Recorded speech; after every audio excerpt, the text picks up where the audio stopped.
ouvimos, irmãos e irmãs do Evangelho: tu és Pedro, sobre esta pedra, esta rocha, este alicerce firme, construirei a minha igreja.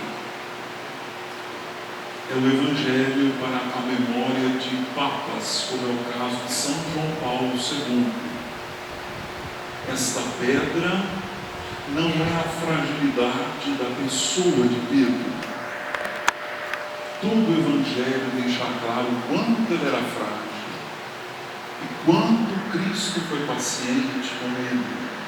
Esta pedra é a força da fé que ele professou em nome de todos, mas saiu de sua boca a profissão de fé. É a fé que faz com que superemos até nossas fragilidades humanas. Um homem forte governou a igreja por quase 3 décadas. Ele foi um dos maiores sucessores de Pedro de toda a história da igreja, em 2000 anos. Foi um dos papas que mais viveu e mais trabalhou. João Paulo II. Esse homem forte, ele tinha tudo para ser um homem fraco.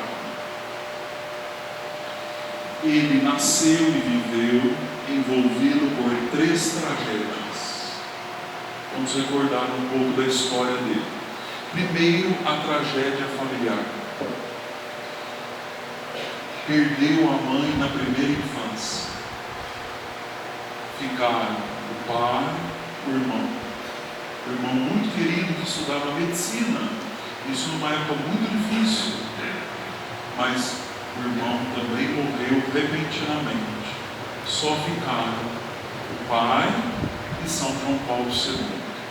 Toda a educação do menino foi marcada pela figura paterna, porém na sabedoria daquele homem, que era um funcionário do exército polonês, muito devoto de Nossa Senhora, ele entendeu que o menino precisava de uma mãe. Mas como ele era viúvo, ele apresentou uma mãe para o menino, Nossa Senhora. Então naquela casa tinha mãe, apesar do falecimento repentino da esposa. A mãe daquela casa era Nossa Senhora. Em todos os momentos ela era lembrada. Então, um pai e uma mãe fizeram do menino que sofria a tragédia um menino forte. Qual a outra tragédia? A tragédia social. Seu país foi invadido, viveu a guerra e acabou a liberdade religiosa. Isso ele era muito jovem. Ninguém mais podia professar a fé em público e seria assassinado. Inclusive, São João Paulo II só não foi assassinado porque era um atleta, porque todos os jovens correram para não serem fuzilados. O único que sobreviveu foi João Paulo II. Todos os outros amigos foram fuzilados, que não tinham o porte físico que ele tinha. Então, além de sofrer a tragédia familiar, ele sofreu a tragédia social. Depois sofreu a tragédia eclesial. Sua igreja foi perseguida, muitos foram martirizados, e no caso, para estudar teologia, ele passou muito tempo escondido no porão do arcebispado, sem ver a luz do sol. Ele viveu numa igreja perseguida, que tudo tinha que ser feito escondido.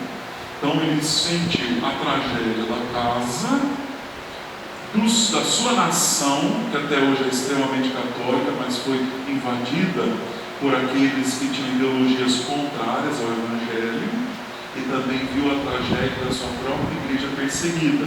Mas toda vez que a igreja é perseguida, ela floresce, porque depois a igreja polonesa deu à igreja nada menos que Santa Faustina e a revelação de Jesus misericordioso. Então o sangue dos mártires é sempre fecundo. Mas ele contou com um pai e uma mãe. O que o seu pai fazia? E ele aprendeu isso e seguiu até a idade de idoso. Até o momento que ele podia se levantar da cama, ele fez exatamente o que o seu pai ensinava. O que o seu pai fazia? Dizia para ele assim: filho, porque seu pai era um soldado, não estava preparando ele para a guerra. Não sabia que a guerra era a guerra contra o mal. Pensava que a guerra era com algum inimigo que invadir a Polônia. Então ele ensinava assim para o menino: filho, se hoje tiver frio, porque está nevando, tiver frio para 3 cobertores, você só usa 2. Você vai ficar mais resistente. Você vai sentir um pouco de frio, mas você não vai morrer de frio, mas você vai ficar mais resistente. E o dia que você não tiver 3, como você vai se virar? E o pai não tiver aqui para te ajudar? Se o frio tiver para 2 cobertores, você só usa 1. Então ele criou um menino forte, resistente, destemido, que foi avisado para não sair do carro.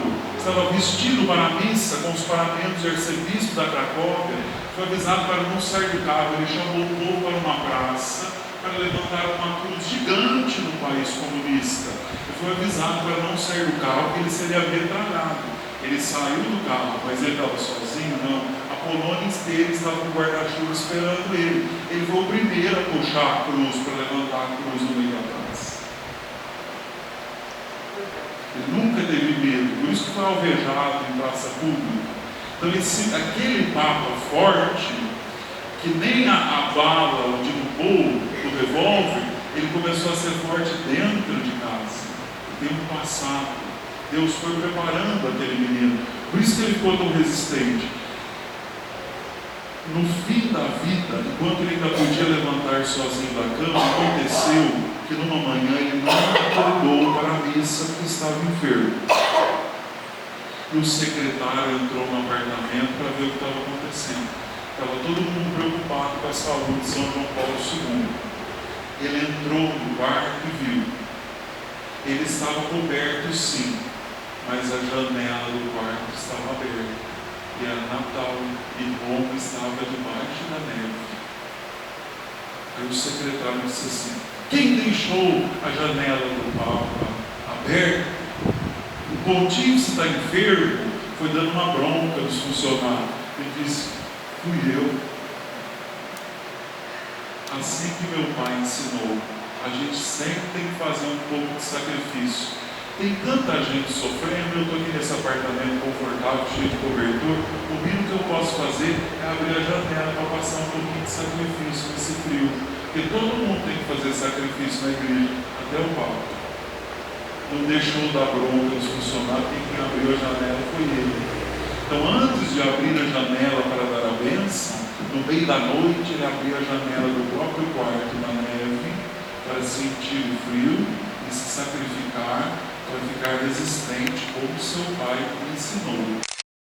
Porque senão os desafios da vida vão te derrubar. Então o pai dele ensinou o sacrifício. E a mãe dele, porque a mãe dele biológica já tinha morrido, a mãe dele ensinou a oração. Então se esse homem foi grande, foi por causa de 2 coisas: sacrifício e oração. É a única maneira de vencer o mal. Vocês se lembram que Jesus falou assim para os discípulos que voltaram frustrados, que não conseguiram expulsar o mal? Esse tipo de demônio só é expulso com jejum e oração. Sacrifício e oração. Sem sacrifício e oração, nós ficamos fracos na fé. Nós somos soldados despreparados para a guerra. E nos próximos anos a igreja vai enfrentar uma guerra. Não sou eu que estou falando isso. Pode ver o que disseram os últimos papas. O mundo está em crise. A crise do mundo atinge diretamente a fé católica, porque a nossa fé é comunitária. E tudo que é comunitário está em crise. Agora só vale o que é individual. Nas próximas décadas, nós vamos enfrentar uma grande crise na igreja. Já disse o grande Bento XVI, o maior teólogo do século. A igreja já está passando por uma purificação e passará ainda mais. por uma purificação. Então, quem vai sobreviver? Os soldados bem treinados, resistentes. Porque a pior coisa é um soldado mal treinado. Sabe o que o soldado mal treinado faz? Ele fica com tanto medo que ele atira no companheiro. Em vez de ele atirar no inimigo, ele atira no companheiro. Então, a divisão na igreja é o pior problema da artimanha de Satanás. Se a gente começar a atirar uns dos outros e estamos despreparados para a guerra, como que nós vamos enfrentar um futuro desafiador? Então, o exemplo de São João Paulo II precisa despertar em nós esse desejo. Se nós vamos para a batalha, combati o bom combate, guardei a fé firme como uma rocha, eu preciso me preparar. Como eu me preparo? Oração e sacrifício. Nos preparar para a guerra, para que possamos vencer a batalha. Faz 1 ano e meio que eu cheguei nessa paróquia. Hoje eu vou dizer uma coisa que eu nunca disse, que eu percebi no primeiro dia. Aqui existe uma grande ilusão.